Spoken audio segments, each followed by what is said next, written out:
Hola a todas y a todos, bienvenidos a este sexto conversatorio organizado por la campaña de Paola Romero, donde tenemos un panel compuesto solo por mujeres para conversar seguir conversando respecto de los lineamientos de independientes no neutrales.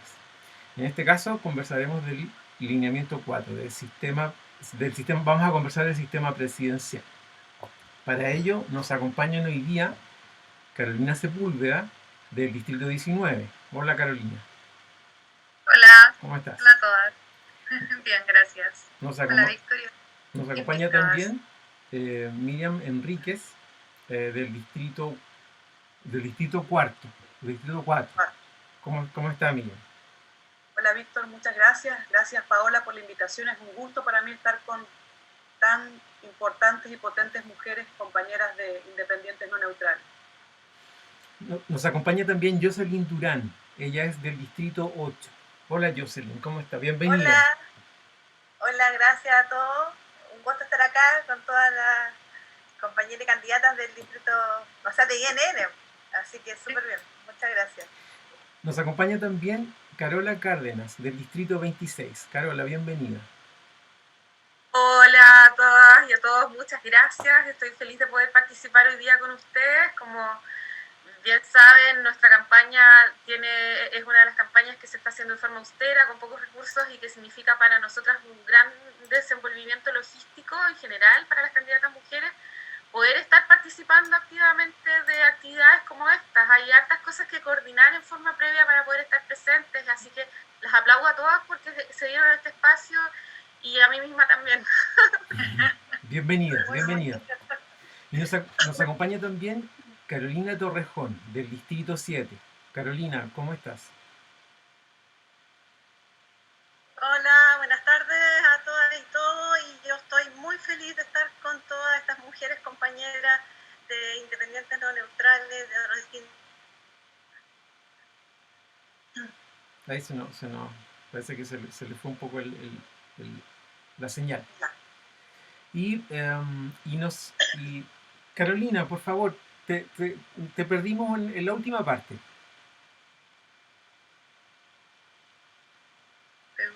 Sí. Bueno, después nos terminamos de saludar. Y finalmente quien está de anfitriona, Paola Romero. ¿Cómo estás, Paola? Hola, hola, ¿cómo están todas y todos esta tarde? Muchas gracias por haber aceptado la invitación a este conversatorio. Un conversatorio muy interesante, donde tenemos a grandes candidatas para que todos y todas las vayan conociendo desde ya. Tenemos aquí desde la zona norte, central y sur de nuestro país. Son grandes candidatas del movimiento Independientes No Neutrales y esperamos ver a la mayoría, sino a todas en la convención, obviamente. Para eso estamos trabajando. Y hoy nos convoca un tema bastante interesante y que muchas veces se ha entregado este tema al poder masculino o al hombre, en el caso de lo masculino, que es el poder. El poder que en este momento lo tenemos dentro del diagnóstico que hemos realizado, tenemos un poder que nos lleva a esta crisis, del fondo, un poder bastante concentrado desde varios aspectos, que es lo que justamente tenemos que ir cambiando, desde el punto de vista territorial, desde el punto de vista de la ciudadanía con el Estado, y también del régimen político, que es el tema que hoy día nos vamos a concentrar. Ya hemos visto en conversatorios anteriores cómo separamos, vamos desconcentrando un poco el poder en esta estructura tan concentrada que tenemos respecto, por ejemplo, al territorio. Y hemos hablado largamente de lo que es la descentralización y qué es lo que esperamos de la descentralización. Esta descentralización que no solamente sea administrativa, sino que también sea política, sea fiscal, sea interurbana, como planteó un compañero hace una semana atrás, comunicacional, que se le dé autonomía realmente a las regiones. Muy interesante, y es ahí donde tenemos que realizar un gran trabajo los convencionales que lleguemos a la convención. Por otro lado, hemos estado ya en varios conversatorios anteriores conversando respecto a la democracia que nosotros en este momento tenemos. Tenemos una democracia representativa que en realidad está acotado a elegir a nuestro representante o a ser elegido, ¿no es cierto?, cada 4 años. Y esta democracia representativa nos está quedando chica, tenemos que movernos, ir complementándolo con una democracia participativa que finalmente establezca mecanismos o instrumentos de democracia directa para algunos semidirectos. Eso lo hemos conversado, hemos buscado mecanismos de democracia digital inclusive, hemos estado hablando en las plataformas de esto, temas muy interesantes de cómo desconcentramos el poder hacia la ciudadanía. Y hoy es un tema que nos falta dentro de esta estructura de poder concentrado, nos falta cómo nosotros vamos a ver el régimen político, cómo desconcentramos el régimen político, que esta relación que existe entre el gobierno y el Congreso Nacional, ¿ya? Y eso, bueno, hay varias propuestas dentro de todo lo que hemos visto, que nosotros como independientes no neutrales tenemos una propuesta bastante clara, y a través del conversatorio que vamos a iniciar van a ser nuestras compañeras candidatas, finalmente las que van a ir posicionando cuál es nuestra idea respecto a la desconcentración del poder en el régimen político que tenemos en nuestro país. Les cedo la palabra para que ustedes aquí nos nutran con la conversación y vayamos aportando a la gente que nos está escuchando, para que sepan de qué estamos hablando, ir bajando todo esto lo más posible para que cualquier ciudadano de a pie entienda de lo que estamos hablando. Porque esto es uno de los temas más fundamentales de este proceso constituyente, más allá de todos los principios que van a envolver esta constitución o de la parte dogmática. Acá hay un tema de poder que en el fondo es lo que se está deliberando. Así que las invito a comenzar, no sé ahí quién quiere tomar la palabra, y que sea un conversatorio muy fructífero. Les propongo que ¿Está Víctor muteado? Me parece que están todos muteados. Les propongo que en unos 2 o 3 minutos, si quieren, les propongo ir exponiendo algunas ideas de ustedes al respecto, y sugiero que partamos en el mismo orden que las presenté. Me parece que partimos por Carolina Sepúlveda. Carolina. Sí, empezaré yo entonces. Bueno, tenemos que entender que en Chile actualmente tenemos un régimen llamado hiperpresidencialismo, donde el presidente tiene demasiadas atribuciones. ¿A qué me refiero con demasiadas atribuciones? El 10% fue anticonstitucional no porque fuera una medida mala, sino que fue anticonstitucional o inconstitucional porque no nació del presidente, porque el presidente tiene en su mandato actual, como lo establece la Constitución, él puede establecer ciertas cosas, nociones únicas de leyes. Entonces tiene capacidades parlamentarias, tiene capacidades legislativas. El tener esa noción única en leyes que son sociales, por eso el 10% no fue correcto, porque no nació del presidente, sino que nació del Parlamento. Por lo tanto, lo que hace el hiperpresidencialismo que hay en Chile es que tiene mucho poder. O sea, el presidente se termina siendo un gran monarca, rebajando al Parlamento con mucho menos poder e iniciativas, y también lo mismo a la ciudadanía.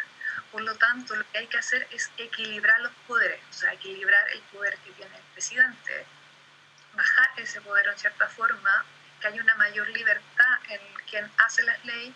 Y lo otro importante es el Tribunal Constitucional. El Tribunal Constitucional también forma un problema, actualmente lo hemos visto con las leyes, con las paradas. Quizás debería volver a justicia, porque antes el Tribunal Constitucional no estaba como un cuarto poder, porque a todos nos enseñaron en el colegio que habían 3 poderes, ¿no es cierto? Estaba el judicial, el parlamento y el presidente, pero el constitucional se ha puesto como un cuarto poder, y debería quizás volver a lo que es el sistema judicial, ¿ya? Y el parlamento en sí generar más poder. Ahí hay que ver si dejamos Cámara, la Cámara de Diputados, que es la que tiene que decir que va o no lo que va con el presidente. No hemos visto que está vetando tanto, se ha quedado muy parada con respecto a su veto, porque no tiene tanto equilibrio de poder.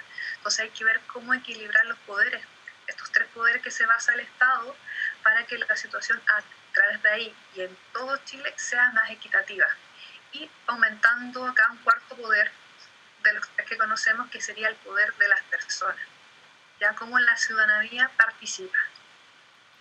Cómo la ciudadanía participa, ya sea poniendo a través de firmas una ley, vetando una ley, o a través de un referendo revocatorio, que claro, como habían dicho, no la idea es hacer referendo revocatorio a cada momento, ¿no? La idea es que si la estadística está muy mala con respecto a un gobernante, no solamente al presidente, o y hay una votación cercana, en ese momento se vea si realmente es así o no. O sea, es como una referencia, por eso es referéndum revocatorio.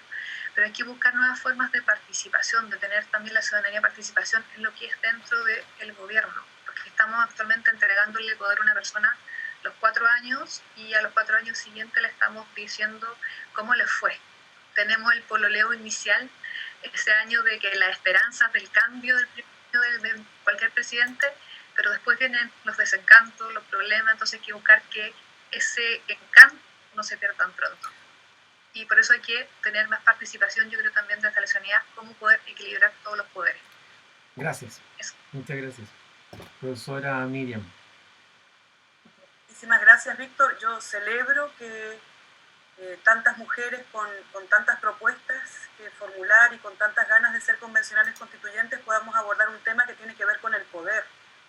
Porque de alguna manera también la redistribución del poder va a significar redistribuir el poder con una lógica paritaria y está dentro de nuestras propuestas también como independientes no neutrales. Paola ya decía que el poder se puede distribuir con una lógica territorial, se puede redistribuir entre el presidente o el gobierno y el Congreso Nacional.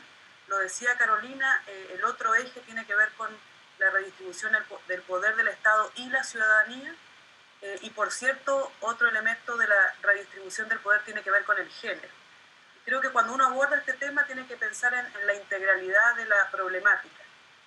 Y sería muy triste que a las mujeres convencionales constituyentes más adelante las encasillen para tratar ciertos temas como por ejemplo los derechos, cuando en definitiva lo que está en juego también para que los derechos sean efectivos es que el poder se encuentre mejor distribuido. Y en esa lógica, nuestra propuesta en general como independientes no neutrales es pasar de un régimen hiperpresidencialista, como decía Carolina, a un régimen presidencialista que recoja y que incorpore elementos propios del régimen parlamentario. Uno podría llegar a decir presidencialismo parlamentarizado, dejando detrás entonces esa lógica hiperpresidencialista. Pero la pregunta que está detrás es ¿por qué queremos cambiar el régimen político? Entonces, probablemente la mayoría estamos de acuerdo en un diagnóstico, y es que el régimen presidencialista, tal cual está configurado, no permite soluciones a los momentos de crisis como hemos asistido en este último tiempo. Y esa crisis obedece a, por ejemplo, que en el caso del presidencialismo, cuando el presidente de la República no tiene mayoría parlamentaria, se produce un bloqueo o una traba que no tiene salida en el régimen presidencialista. De alguna manera también se produce cuando, por ejemplo, hay un sistema multipartidista o pluripartidista. Y en ese sentido, entonces, cuando hay varios partidos políticos, como la Cámara de Diputados, que está bien fragmentada, se hace mucho más difícil tomar acuerdos y en ese sentido tampoco hay una salida o un desbloqueo a este régimen presidencialista. Entonces, ¿qué se produce en estos casos? Como por ejemplo pudimos presenciar durante la pandemia, que se produce incluso una situación de ingobernabilidad. Y lo que quiere Independientes No Neutrales no es improvisar, no es cambiar el régimen político para que se produzca una desestabilización, sino que lo que propone es justamente un cambio para que haya mayor estabilidad y gobernabilidad en el futuro. Y por eso, quizá incorporando estos mecanismos que más adelante seguramente vamos a comentar, se podría generar este cambio que favorezca la estabilidad y la gobernabilidad. Gracias. Ahora le damos la palabra a Jocelyn. Jocelyn, estás con el micrófono desactivado. Gracias. Bueno, como bien decían mis compañeras, este es uno de los puntos más importantes de la Constitución y va a tener harto diálogo en la Convención Constitucional, porque necesitamos equilibrar los poderes y efectivamente hacernos las preguntas, como bien decía Carolina, ¿necesitamos 2 cámaras? Porque hoy día vemos que, por ejemplo, la Ley de Protección de los Derechos de la Niñez lleva 30 años en gestión y todavía no ha sido aprobada. Entonces, tal vez una cámara va a permitir que todos los trámites legislativos sean más eficientes, sean más rápidos, se vea y podamos tener de forma pertinente las leyes cuando las necesitamos. Porque así como esta historia de los 30 años, han habido otras de 5 años, otras de 15, entonces, ¿vale la pena mantener 2 cámaras? Eso es algo, yo creo que es una de las buenas preguntas que va a haber en la Convención Constitucional. Y lo otro es también, como decía bien Miriam y Carolina, el el tema el excesivo poder que tiene el presidente, incluso en conjunto con el Parlamento nombran a los distintos funcionarios de las instituciones públicas. Entonces, ese nombramiento nos ha traído problemas, porque, por ejemplo, con el tema del financiamiento ilegal de la política, cuando se iba a poner una demanda para poder investigar este tema con los distintos políticos de los distintos partidos, tanto derecha como oposición y como centro, donde estaban todos involucrados, lo único que hicieron fue sacar al director de Servicios Puestos Internos, poner a otra persona en ese cargo y no pasó nada. Ningún político fue investigado y la investigación no se generó. Entonces, ese tipo de situaciones no nos puede volver a pasar. Eso no puede volver a pasar en Chile. Entonces tenemos que pensar, ¿los nombramientos está bien que lo hagan los poderes políticos o definitivamente tenemos que sacar todos los nombramientos y que sea a través de un perfeccionamiento de la alta dirección pública o de sus mismos pares? Porque también nos pasa que en el Poder Judicial lamentablemente hay cuotas políticas y hay operadores políticos dentro del Poder Judicial. O sea, el Poder Judicial, que debiera ser totalmente autónomo, no está siendo autónomo hoy día. Entonces, eso también hace que la justicia realmente no sea justa. Entonces, también tenemos que ver, ¿está bien que los poderes políticos sigan nombrando a los jueces? O los pares, o la Corte Suprema, o no sé, o otro mecanismo, sean los que elijan a los jueces para que de verdad la justicia sea justa. Entonces, hay muchas cosas que podemos cambiar y mejorar a través de la Convención Constitucional. Por eso es importante que las personas que estemos en la Convención seamos personas que conocemos la realidad, que no tenemos intereses mezclados y que somos personas totalmente independientes. Por eso no da lo mismo por quién votar, porque no da lo mismo quien escriba la Constitución de Chile.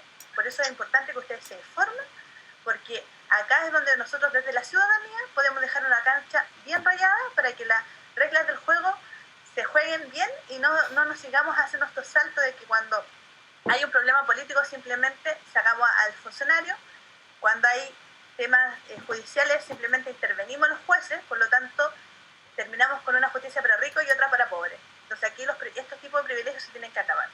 Por otra parte, lo que señalaba también Miriam respecto a los escaños, o sea, respecto a la paridad, esto también está súper bien y es algo que tiene que ser un precedente para cada una de las situaciones de poder y del Parlamento, de las elecciones futuras, de las instituciones públicas, donde haya representatividad de las mujeres, pero también de los escaños reservados, también de todas las personas que representan la diversidad que tiene Chile, porque Chile es un país plurinacional y eso tiene que estar reflejado también en los distintos poderes para tomar las decisiones correctas, para desarrollar ese país que todos queremos. Muchas gracias. Carola, por favor, Carola Cárdenas. Muy interesante y muy completa las presentaciones de las otras mujeres que acaban de poner. Me parece que sin habernos lo propuesto y sin habernos coordinado previamente hemos ido hilando el desarrollo de las ideas desde un marco más teórico, abstracto, y de a poco vamos decantando a cuestiones un poquito más concretas. Y en esa línea quiero señalar que el aspecto de la descentralización se cruza también con el origen de las candidaturas. Yo creo que eso, y siguiendo lo que estaba diciendo Jocelyn en este sentido, las candidaturas de nuestra lista de independientes no neutrales en su mayoría tienen origen territorial, son candidaturas que han surgido desde los propios territorios. Y eso nos muestra una gran diferenciación con lo que históricamente han hecho los partidos políticos. Los partidos políticos, como son de un poder centralizado y tienen una jerarquía, no pueden aportar libremente a la descentralización del país, están coartados en ese sentido, porque ellos vienen dirigidos desde un orden jerárquico que está en el nivel central del país. Entonces es muy difícil que puedan sustraerse a eso los candidatos de partidos políticos, a diferencia de lo que está ocurriendo con las candidaturas de las listas de independientes no neutrales. En mi caso, por ejemplo, en la zona sur del país, yo estoy en el distrito 26, que corresponde a un territorio especialmente lleno de lugares recónditos, aislados.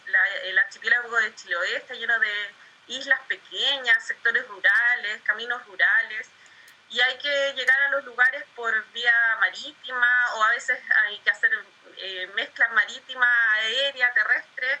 Es difícil el acceso y lleva mucho tiempo. en general. Y eso significa que el conocimiento de este territorio no lo puede tener cualquiera y no lo puede tener un candidato que viene dado o dispuesto desde fuera por una central de un partido político. Y esa es una gran diferencia. En el caso mío, yo siento que es un factor diferenciador respecto de los otros candidatos que van por este distrito, en gran parte de ellos, porque yo soy de Castro y mi familia de origen son también de la isla, son de Kemchi, más atrás son de la isla de Aucar y también de la isla de Lemuy, de la ciudad de Puqueldón. Entonces nosotros para trasladarnos y tenemos que conocer la isla y tenemos que pasar por lugares de la isla y tenemos que saber cómo es la distancia geográfica. Y el tema de los mapas, por ejemplo, que uno puede ver una distancia y decir, bueno, pero si están a 30 kilómetros, sí, pero ¿cómo son esos 30 kilómetros al recorrerlos en concreto? Es distinto haberlo vivenciado, o que tu vida haya sido así en la infancia, es muy diferente. Entonces un candidato que viene de fuera no tiene esa experiencia de vida, no tiene ese arraigo con el territorio y eso es sumamente importante y diferenciador en el caso del Distrito 26, por nuestras características geográficas.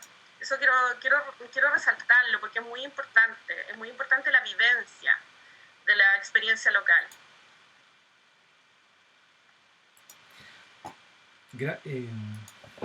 Sí, muchas gracias, Carola, y por favor, Carolina Torrejón, lo último serán los primeros, así que no hay problema. Por favor. Ya, por favor, crucen los dedos, que no se me corte el internet y un poco tomando lo que dice Carola, quiero contar, gracias, quiero contar un ejemplo Carolina, que habla muy bien Carolina, es que no te estamos hablando. Hay una historia no te escuchamos bien. En CIMSE Nacional de hace más de 20 años atrás. ¿Sí? Carolina, ¿Sí? ¿nos escuchas? No te escuchamos bien. Lo que podrías hacer es apagar tu cámara y eso a veces tiende a solucionar los problemas de conexión. Entonces, no te vamos a ver, pero te vamos a escuchar. A ver, si ¿me escuchan ahí? Sí, te escuchamos un poco mejor. Dale. Yo sí, los escucho. Ya, dale entonces, te estamos escuchando, por favor. ¿Mm? Dale, por favor. ¿Mm? Nosotros sí te escuchamos. Vale, ¿me escuchan ahí? Sí. ¿Mejor? Sí, te escuchamos. Bueno, voy a contar una historia muy antigua donde los niños, a los niños se les preguntaba si en un corral hay 6. Ya, la prueba CIMSE, hace muchos años hay una historia mítica que cuenta que en la prueba de matemáticas aplicada a niños de cuarto básico, la pregunta era si en una... Y la respuesta de todos los niños era 0. Porque en la experiencia de ellos, cuando una oveja sale del corral, salen todas. Entonces, en la Constitución, artículo 3 se declara un Estado unitario, no da cuenta de la diversidad que es absolutamente opuesta desde el desierto del norte a los hielos del sur. Se refleja en la arquitectura del Estado, que es una arquitectura que nace a principios del siglo XIX y que no ha cambiado en 211 años, que diversos gobernantes de nuestro país no han hecho más que copiar una y otra vez, Constitución del 33, del 25, del 80, donde realmente fue ya la máxima expresión de esta concepción unitaria que no da cuenta de la diversidad que tenemos y que por lo tanto no se hace representar dignamente a sus ciudadanos. Por otro lado, la arquitectura del Estado debe capacidad de hacer cosas. Eso es poder. El verbo poder es yo puedo hacer cosas, ¿no? Eso es el poder. El poder institucional a estas alturas del desarrollo social, político de nuestro país, necesita una contraparte no solamente dentro de fines del 2019, los chicos decían, en el colegio nos quitaron educación física e historia. Y aquí en las protestas estamos haciendo mucha educación física y estamos haciendo historia, ¿no? Entonces, aquí tenemos nosotros una ciudadanía que tremendamente consciente y tremendamente deseosa de participar, así como todas nosotras aquí que estamos representando cada uno de nuestros territorios a través de la comunidad de independientes no neutrales.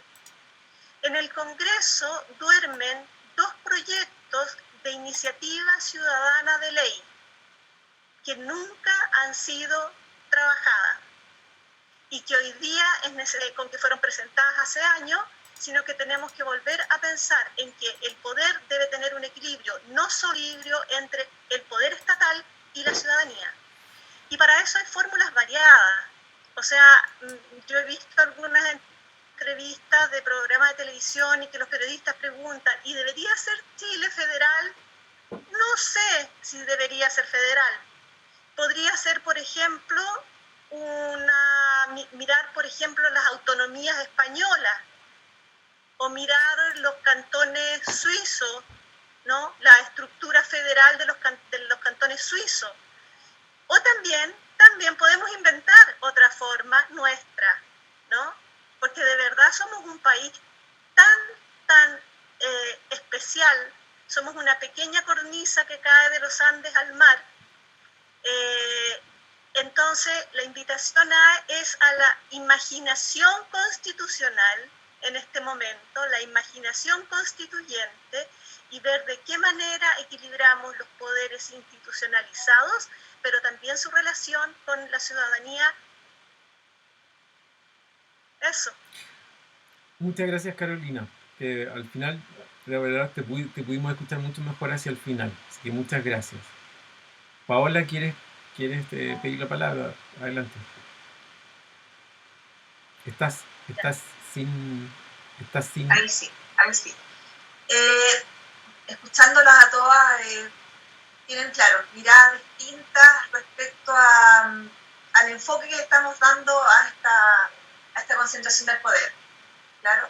Pero volviendo al tema de hoy, que es el régimen político, tomando lo que Miriam señalaba, este equilibrio que nosotros tenemos que buscar entre el que nos está gobernando o el presidente y el Congreso Nacional, vemos que hay ciertos mecanismos, ¿no es cierto?, para establecer un régimen político no un hiperpresidencialismo, sino que con un presidencialismo más, con ciertos mecanismos del Parlamento, o un presidencialismo parlamentarizado, como decía.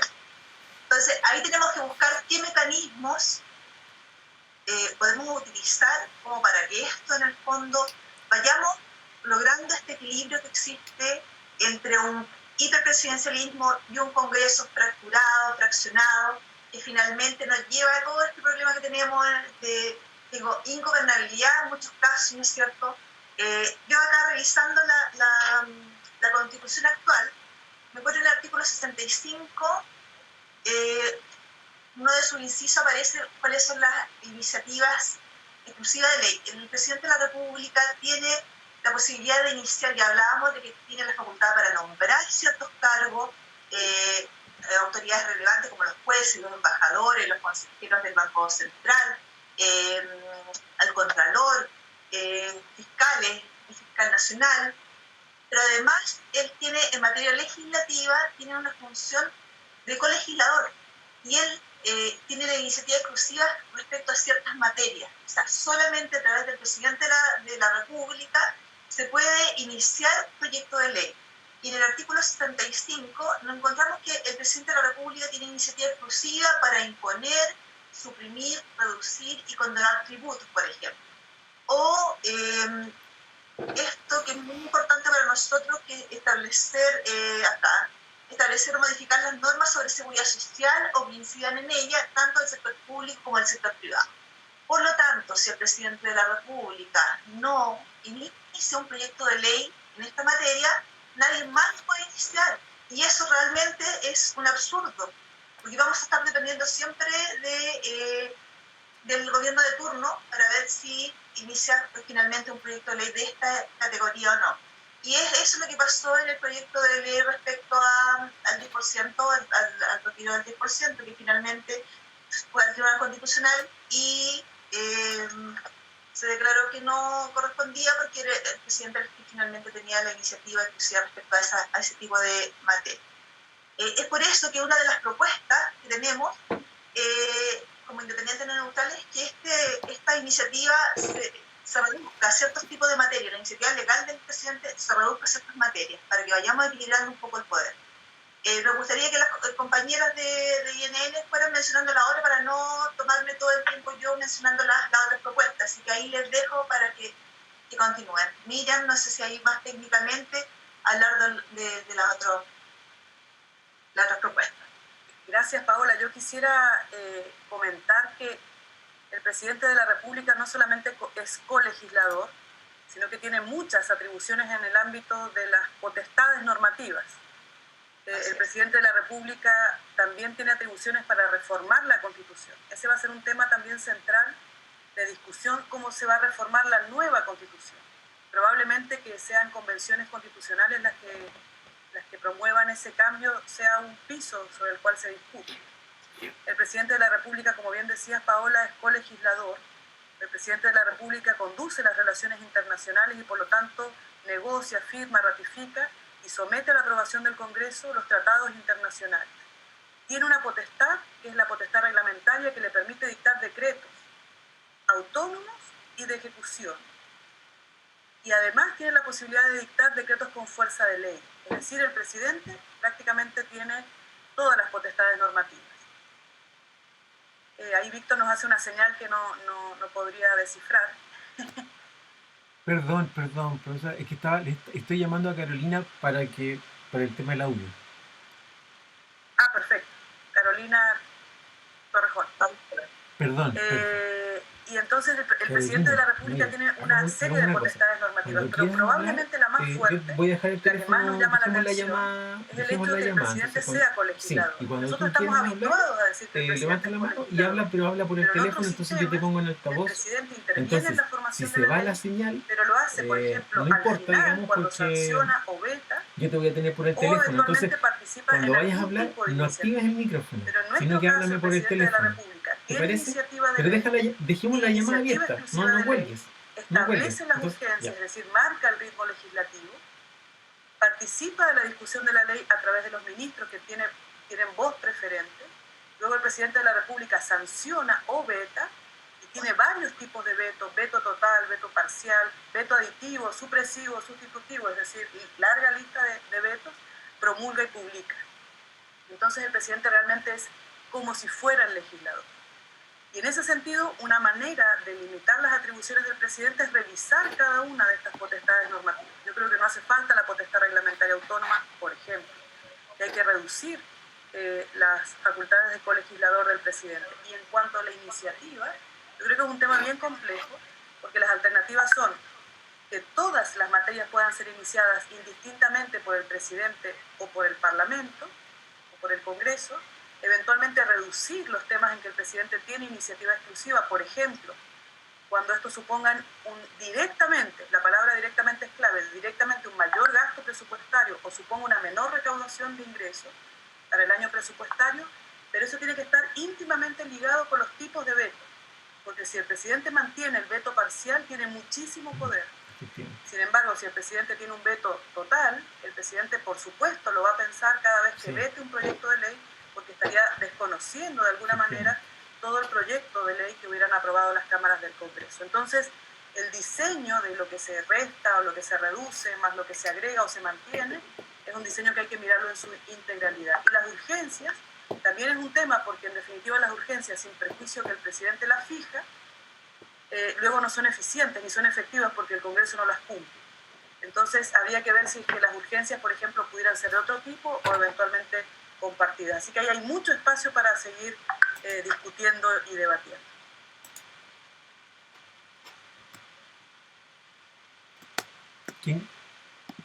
¿Quién quisiera agregar algo a lo ya expuesto?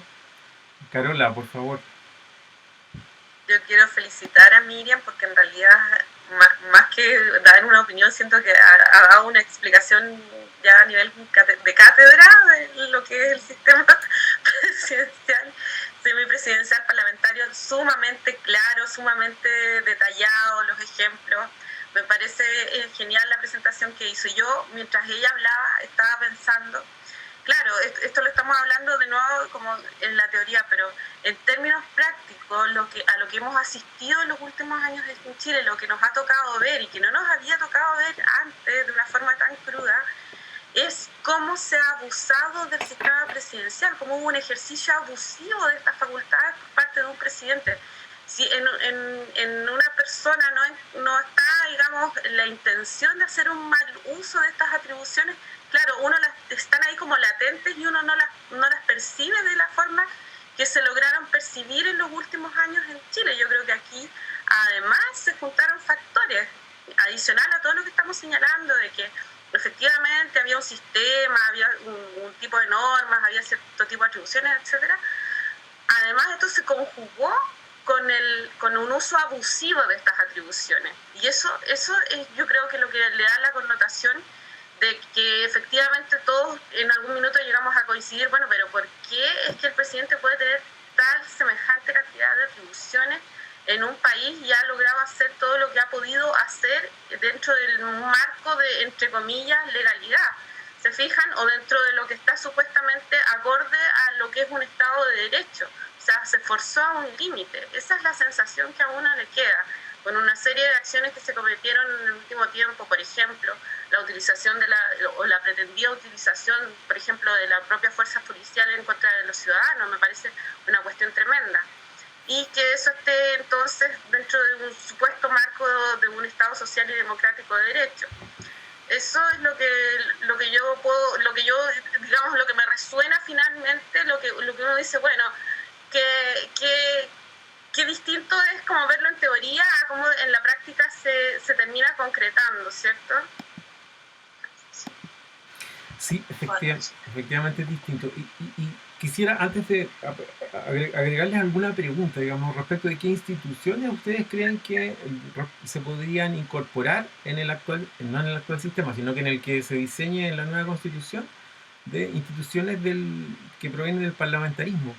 Y hay una particular que llama la atención, que no se ha usado mucho, si bien no representa, que es la figura del ministro coordinador, que aparece y que no se ha usado mucho, y que hoy día se habla de que el presidente podría nombrar un ministro coordinador.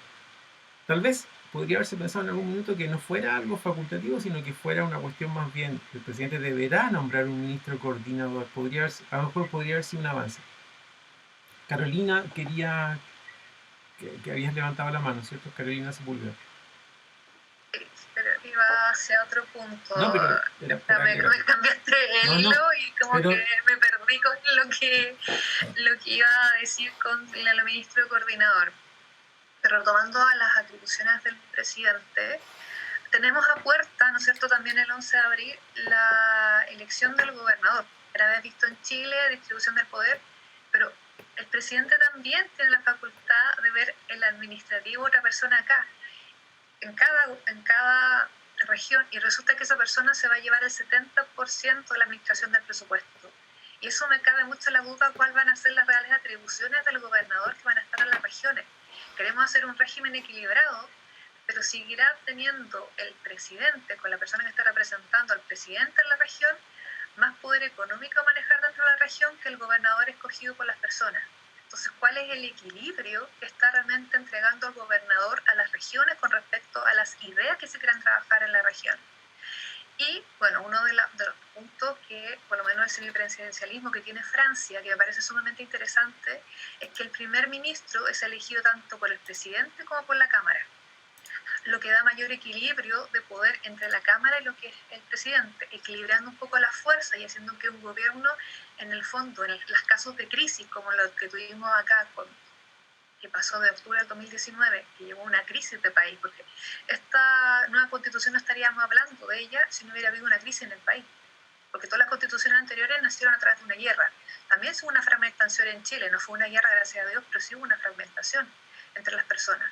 Por lo tanto, hay que pensar cómo equilibrar el poder, cómo hacer estos frenos y contrapesos, como se llama esto, de manera que se logre un equilibrio y en caso de estas acciones, estos quiebres de la sociedad, saber cómo actuar, ya sea o destituyendo al presidente o sacando la Cámara, pero hay que ver qué maneras trabajarlo. Por eso es interesante la figura de un primer ministro que sea elegido tanto por la Cámara como por el presidente. Eso era mi aportación. Muchas gracias. Jocelyn. Sí, bueno, yo creo que la figura que nombrabais del ministro coordinador se ha usado antes aquí para las catástrofes. Entonces, o sea, no sé si tal cual, pero sí el modelo un poco. Y esto también podría ayudar al tema de coordinar las políticas públicas que son intersectoriales también, en distintos ministerios. Entonces, lo bueno es que en la Convención Constitucional hay hartos temas que podemos hacer para hacer un modelo que se adapte a las necesidades del país. Porque finalmente nosotros somos un país bien diverso, somos un país de pocas personas y un país que tiene mucha diversidad, tanto geográfica, cultural, como personas, hasta en el lenguaje. Entonces, creo que acá tenemos una gran oportunidad para hacer algo que no necesariamente exista en otra parte, que podamos combinar ciertas atribuciones para poder llegar al equilibrio que Chile necesita. Y esto es muy importante que las personas se informen, porque el tema del poder no es menor, porque lamentablemente hoy día estamos con una crisis política importante. O sea, no estaríamos hoy día conversando si no tuviéramos la crisis social y política que existe en Chile, donde los partidos políticos no nos representan y donde en realidad la mayor cantidad de problemas y donde se vio la desigualdad en el trato, donde se vio la desigualdad en la aplicación de leyes, donde se ha visto la desigualdad incluso durante la pandemia, ha sido con los privilegiados, y dentro de esos privilegiados está toda la zona política, están todos los partidos políticos. Entonces, haber llegado a esta crisis también es parte de nuestra responsabilidad, porque nosotros, como ciudadanía, nos dejamos de informar. Como ciudadanía empezamos a elegir al mal menor. Como ciudadanía nos alejamos de la democracia. Y eso no puede volver a pasar. Si es verdad que Chile tiene una democracia representativa, hoy día nosotros también tenemos la oportunidad de dejarla como representativa. Y aquí es donde también tenemos que participar. Sé que esto también lo han visto con la Paola en otros conversatorios anteriores, así que ahí en los videos van a poder buscar más información al respecto. Pero es eso, es que hoy día vamos a tener la elección de convencionales el 11 de abril, que es muy importante porque son los que vamos a escribir la Constitución de Chile. Pero después de eso, a fin de año, volvemos a elegir al Parlamento y al presidente. Volvemos a elegir a los dos poderes más importantes que tiene Chile, que son los que estamos conversando hoy día, el Poder Legislativo y el Poder Ejecutivo. Al elegir a los que nos van a volver a representar, tenemos que informarnos, porque tenemos que tomar esa responsabilidad como ciudadanía de elegir mejor, porque necesitamos salir de esta crisis y de esta crisis vamos a salir todos juntos, pero dando los pasos correctos y dando un paso tras el otro, porque si bien En la Constitución, en la nueva Constitución nosotros podemos dejar un poder bien equilibrado con nuestras otras acciones y instrumentos del sistema parlamentario para poder equilibrar mejor los poderes, poder sacar, no sé, ojalá sacar los nombramientos del poder político, para poder separar bien los poderes, poder hacer todo lo que hemos conversado en este momento. Si volvemos a elegir a los mismos políticos de siempre, esto probablemente no vaya a cambiar, porque van a seguir haciendo negociaciones debajo de la mesa, vamos a seguir pasando por lo mismo, se van a seguir yendo desde de ser diputado, van a ir a estar de presidente o de gerente general en una empresa pública y se van a seguir cambiando de puesto y vamos a seguir en el mismo sistema. Estos son solo instrumentos y oportunidades que nos está dando el sistema para poder equilibrar y mejorar realmente el país. Pero depende de todos nosotros quiénes son los que van a estar sentados en la mesa para el 11 de abril y después quiénes son los que van a estar nuevamente en el Parlamento cuando toquen las elecciones de diputados, senadores y del presidente. Por eso esto es responsabilidad de todos. Gracias. Carolina, te estábamos esperando. Vamos a hablar por acá para que me puedan escuchar bien. A ver, yo creo que el diagnóstico del hiperpresidencialismo es un diagnóstico registrado en la literatura y muy sentido por la ciudadanía, las dos cosas. Y de lo que estamos hablando, un poco tu pregunta, Víctor, y las posibles alternativas, es poder tener una diferencia entre un jefe de Estado y un jefe de gobierno. Y esos son los caminos que habría que ir explorando para esta hoja en blanco. Y ver en qué niveles también del territorio nosotros vamos a seguir teniendo una democracia representativa, pero donde también podemos avanzar a una democracia directa. Y una democracia directa implica participación ciudadana. Y una democracia directa con participación ciudadana requiere ciudadanía informada, ciudadanía con conocimiento, ciudadanía con información suficiente, no solo para proponer, sino que también para elegir. Y así vamos construyendo una democracia saludable. Porque claramente en el punto que llegamos acá, nosotros tenemos nuestra democracia en la UTI. Y lo que buscamos por este camino institucional, que es tener una nueva constitución, es distribuir el poder no solo en la élite gobernante, sino que también en el equilibrio con los ciudadanos a quienes representa en cada uno de los territorios y en cada uno de los ámbitos también. Creo que tenemos que ir haciendo todas esas miradas que van, por un lado, bajando de nivel y por otro lado, introduciendo nuevos mecanismos y herramientas que no hemos tenido de manera oficial, de manera formal, ¿no? Estoy pensando, por ejemplo, en todo el movimiento de las mancomunales de los años 40, de los años 30, 40, post-crisis del salitre, donde la ciudadanía más iletrada, con más baja educación, fue capaz de organizarse para sacar adelante los problemas en los que estaban inmersos. Esa recuperación de la ciudadanía para el equilibrio de poder es lo que también tenemos como tarea fundamental. Yo durante muchos años peleé porque la educación cívica y ciudadana en la escuela desapareció y se transformó en lo que llamaban objetivos transversales, que al final del día se diluyen en el discurso docente y no son nada.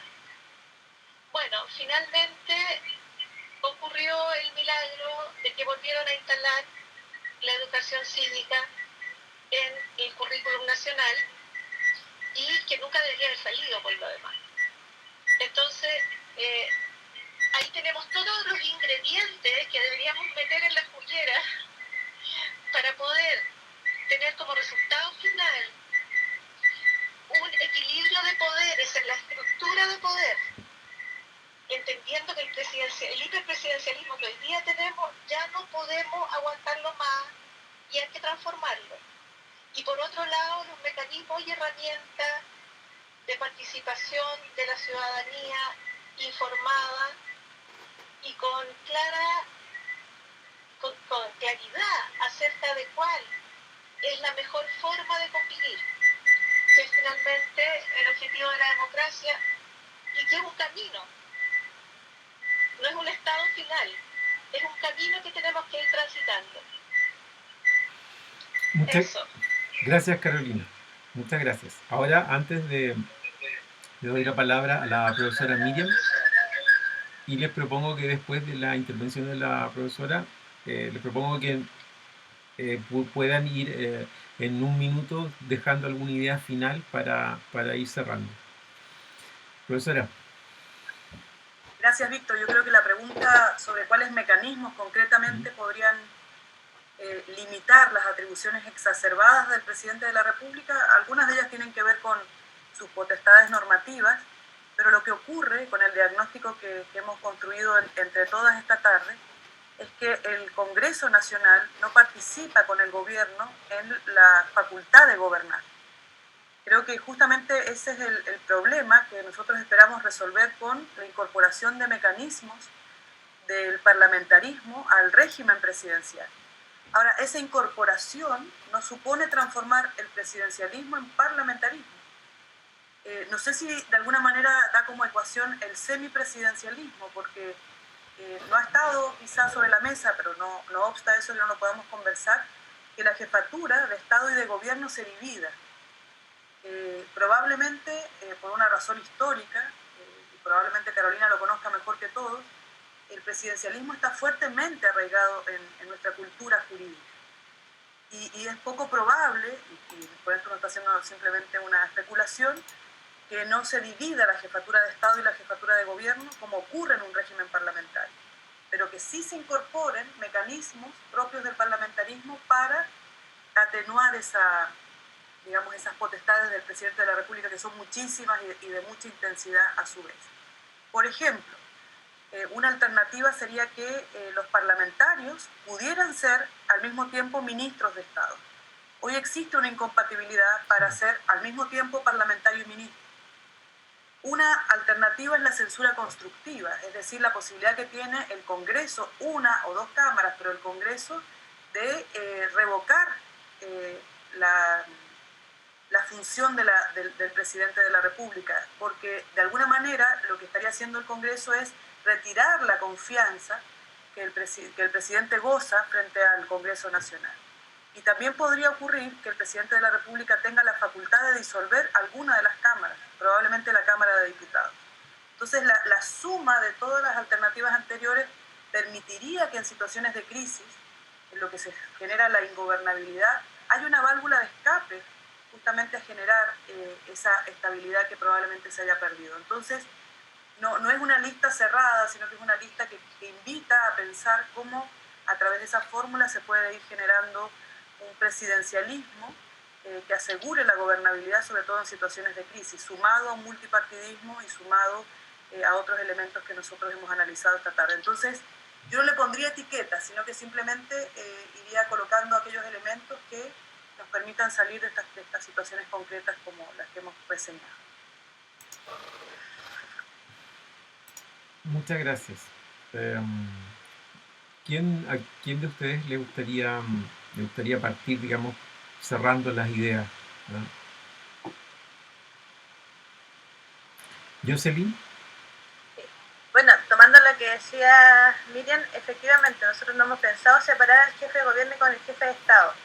La idea ha sido siempre como mantenerlo, pero eso no quita que no pueda hacer un diálogo de la convención, pero porque tenemos que pensar un mejor modelo para nosotros, pero tampoco eso implica que necesariamente sea el Parlamento, porque hoy día tenemos problemas de representatividad con los dos poderes, entonces no es que uno lo haga mejor que el otro, entonces tampoco es que digamos no, vamos a sacar el régimen presidencialista, lo vamos a pasar a un régimen parlamentario, porque eso no necesariamente va a ser la solución, porque hoy día tenemos una crisis política transversal. Entonces ahí es donde, cómo vamos pensando soluciones que nos lleven a una estabilidad política, donde recuperemos la confianza, porque aquí lo más importante es eso, es poder nosotros vamos a poder equilibrar los poderes, vamos a poder dejar mecanismos de participación, vamos a poder pensar en eliminar estos temas que nos pueden llevar a una nueva crisis, como por ejemplo, insisto con el tema del nombramiento, porque yo no puedo creer que pase de nuevo lo del servicio de impuesto interno, de verdad que no. Entonces, poder sacar estas cosas que son críticas y después de eso es poder trabajar en conjunto a construir un Chile mejor, y eso es volver a confiar en las instituciones, que las instituciones hagan lo que les corresponde hacer y que todos pensemos en el bien común y en cómo avanzamos todos juntos, pero de verdad todos juntos, y no solo una parte de la población de Chile y la otra se siga creando atrás, porque esto no puede volver a pasar. Esta crisis Chile despertó, y si Chile despertó fue porque de verdad lo estábamos pasando mal. Había mucha gente pasándolo mal, tuvimos una pandemia que hace más de 100 años no había, entonces todas estas cosas nos han cambiado y todas estas cosas implican hacerlo mejor. Hoy día nosotros tenemos propuestas desde Independientes No Neutrales, desde hoy día tenemos análisis, tenemos un tema bien claro en cuáles son más o menos los problemas que hay. ¿Cómo lo vamos a solucionar? Es un diálogo y una conversación que vamos a tener con todos en la Convención Constitucional, porque nosotros hoy día tenemos las propuestas, pero las soluciones las vamos a dialogar con todos los que integren esa mesa. Así que gracias por el espacio y gracias por toda la conversación. Ha sido muy enriquecedora. Gracias, Jocelyn. Muchas gracias. ¿Quién quiere tomar la palabra? Yo quiero seguir. Me conecté emocionalmente con lo que dijo Jocelyn en realidad. Sí, sí. Y me llegó lo que estaba diciendo ella. Sí, mira, y yo iría incluso más allá, diría que es un proceso que ya inició y que estamos viviendo, estamos vivenciando con estas mismas actividades, con el día a día, con las conversaciones que estamos teniendo cotidianamente. Esto está vivo, está latiente, está vibrante y ya se está viviendo. Es importante que hay otra conciencia de participación a nivel más masivo. La gente está más atenta en general, el promedio, digamos, del ciudadano está más atento en general a qué es lo que está ocurriendo. A pesar de que a nivel de información desde los medios oficiales, digamos, se ponen otras noticias como relevantes y se las exagera incluso. Yo entiendo que la pandemia es un tema muy importante, pero darle como bombo y platillo desde la mañana hasta la noche, todo el día, como si no hubiese otro tema, me parece que también es una estrategia un poco de desinformación respecto al proceso político que se está ya manifestando en el país y que es lo que estamos haciendo en conjunto todos y todas. Y bueno, con respecto a las formas de la descentralización, a cómo se concreta, yo quiero señalar que en la isla de Chiloé es muy sentido el tema, por ejemplo, por poner un caso, el tema de que lo que se produce en la isla no tribute en la isla. Nosotros tenemos en toda esta región una gran cantidad de industria salmonera y todo el sistema tributario se lleva, digamos, esta carga impositiva hacia la zona central y desde allá se distribuye al resto del país. Esas cosas acá molestan mucho y yo creo que la descentralización tiene que pasar también por establecer formas y sistemas donde las empresas que extraigan recursos, utilicen recursos naturales de un sector, tengan que dejar gran parte de la tributación y de los beneficios en la zona, en el lugar, y un porcentaje menor pueda ser llevado fuera. Pero eso es muy importante y es muy sentido por la gente de las comunidades de Chiloé. Ya, eso quiero señalarlo y puntualizarlo. También en la toma de decisión respecto de qué es lo que se hace o no se hace en la zona. Hay cuestiones que son tremendamente relevantes, que afectan la vida de todos y que tienen que ser decididas desde el lugar. Un caso emblemático en la isla de Chiloé es el puente del canal de Chacao. Ahí yo creo que ese tipo de decisiones tienen que ser consideradas las opiniones de las personas que viven en la isla, porque ser isleño es muy distinto a vivir en el continente. Y la opinión de la gente de la isla es relevante. Hay gente que vive en el lugar por generaciones y que tiene un modo de vida diferenciado y distinto. Y todo lo que decía Jocelyn en un minuto, de que realmente somos muy diversos, la forma de hablar incluso es distinta. Yo estudié Derecho en la ciudad de Temuco y me toca hablar mucho en público y todo, pero cuando estoy en ambientes más coloquiales, nos falta la amiga santiaguina que me dice, eso te salió cantadito, se nota que eres chilota. Entonces, es verdad que nosotros entre nosotros nos damos cuenta de que somos de distintos lugares y que hay diferencias, eso es notorio. Y yo no me lo tomo mal, yo soy súper orgullosa de ser chilota, yo amo mis raíces, eso para mí es bonito.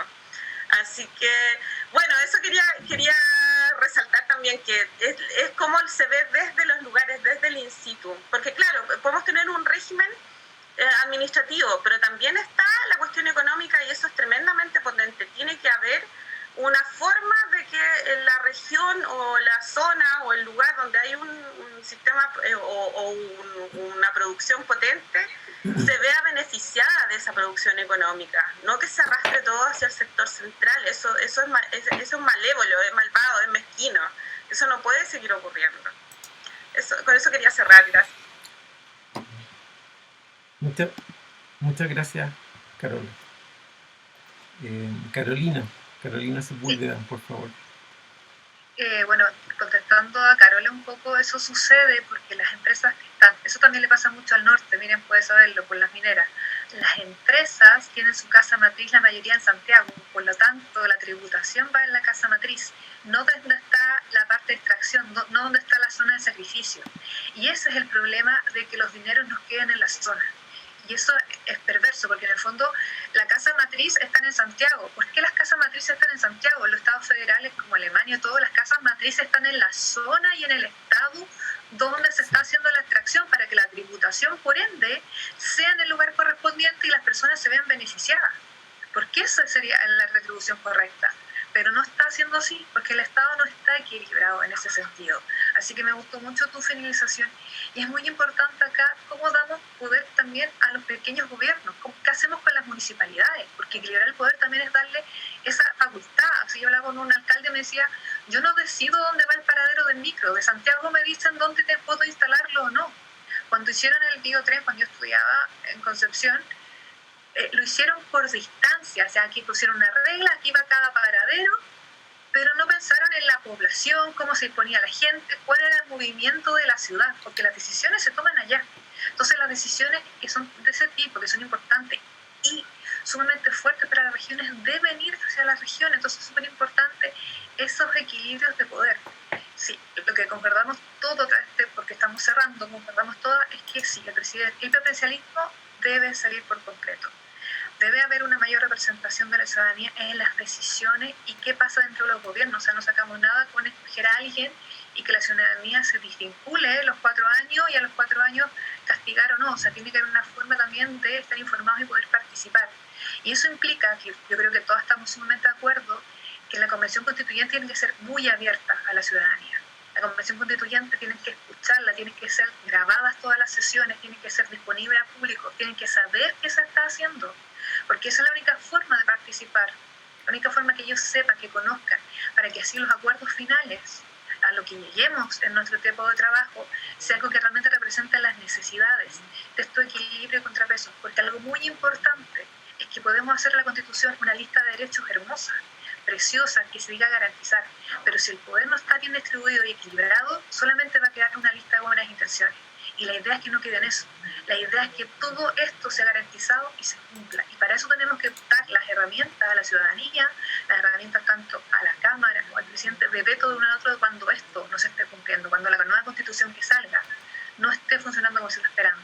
Por eso es sumamente importante, para mí, mucho que lo he hablado, un preámbulo, porque la Constitución actual no tiene un preámbulo. Necesitamos darle una idea, un espíritu, una guía, algo que guíe en el fondo a la gente de la Cámara, diputados, senadores, que después harán la ley en función de lo que salga de la Constitución, porque la Constitución no va a cambiar el país de un día a otro, van a ser las leyes posteriores, y eso la gente tiene que tenerlo en cuenta y en consideración. Así que esperamos tener un país más equilibrado para que esas listas de derechos realmente lleguen a la gente que lo necesite.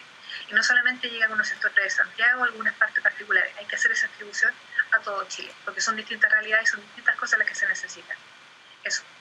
Y gracias a todas por participar, ha sido una conversación maravillosa el miércoles, así que un gusto, aunque ya nos conocemos en las distintas charlas y conversaciones que tenemos a diario en Negro. Un gusto participar nuevamente. Gracias, Víctor. No, muchas gracias a ti, Carolina, por aceptar. Quiero, permíteme un paréntesis, la profesora Miriam tiene que retirarse. Profesora, sé que la están esperando, nosotros nos atrasamos en el inicio. Por favor, digamos, no es sabemos que su agenda es apretada. Así que, por favor, si gusta despedirse y retirarse, no hay, entendemos, no hay ningún problema. Muchísimas gracias, Víctor. Estoy ahí con personas que me están esperando y creo que hemos encontrado un espacio de una conversación sumamente provechosa y quisiera aprovechar estos segundos para agradecerle a Paola y a cada una de las INN candidatas que están hoy en esta tarde trabajando intensamente para generar el espacio para que los intereses, las demandas y las expectativas de las personas puedan estar contenidas en la nueva Constitución. Yo creo que tenemos una oportunidad única, inédita, histórica, de poder redactar una Constitución en democracia y, por cierto, la temática del poder probablemente sea una de las más relevantes que tengamos que discutir y acometer. Entonces creo que todo lo que hemos discutido hoy, como cómo se distribuye el poder desde una perspectiva territorial, entre los distintos órganos del Estado, en relación con las mujeres también, debiéramos seguir profundizándolas y afianzando posiciones, pero al mismo tiempo generando el diálogo que nos permita más adelante dejarnos persuadir y llegar a esos importantes acuerdos que nos van a permitir tener la Constitución de hoy y para las generaciones futuras. Así que esta ha sido una oportunidad maravillosa, la agradezco profundamente y ahora me voy a ver si logro conquistar los votos de las personas que me están esperando. Muchísimas gracias. Desconéctese, por favor. Nosotros no hemos Estoy segura que lo lograrás. Chao, chao. Pero nosotros no hemos terminado, nos seguimos con Carolina de Torrejón, que hemos logrado superar los problemas técnicos, parece, ¿ah? Oye, muchas gracias, Víctor, porque si no, no habría sido posible. Yo de verdad estoy en un sector rural, o sea, aquí no hay cableado, no hay nada. Y como contaba al principio, como hay muchos veraneantes aquí, cuando la gente sube de la playa se conecta a las redes y la conexión es muy mala. Y eso es también concentración del poder en términos tecnológicos que yo sufro todos los días. Bueno, yo creo que estamos bastante de acuerdo en los diagnósticos. Miriam nos habló in extenso acerca de cómo descentralizar el poder a nivel de la institucionalidad nacional. Lo que dice Carola, claramente la descentralización tiene ámbito administrativo, ámbito político y ámbito financiero también. Y eso también lo tenemos súper claro. Pero también hay un aspecto que es más sutil, que es más difícil de hacer, que es lo cultural. Y aquí yo voy a contar que yo soy nacida y criada en Santiago y me rebelo profundamente por el centralismo de esa ciudad terrible que es Santiago. Me molesta profundamente esto de que Santiago es Chile, entendiendo y habiendo vivido que Santiago no es Chile. Y Santiago es Chiloé, y Santiago es Copiapó, y Santiago es de Quilpiri a Puerto Williams, y a las bases antárticas, y a Rapa Nui, y a las Islas Ana Gómez, y a la Isla Mocha, y a Juan Fernández. Entonces creo que también hay un componente que es cultural, no solo de esta supremacía santiaguina, ¿sí?, sino que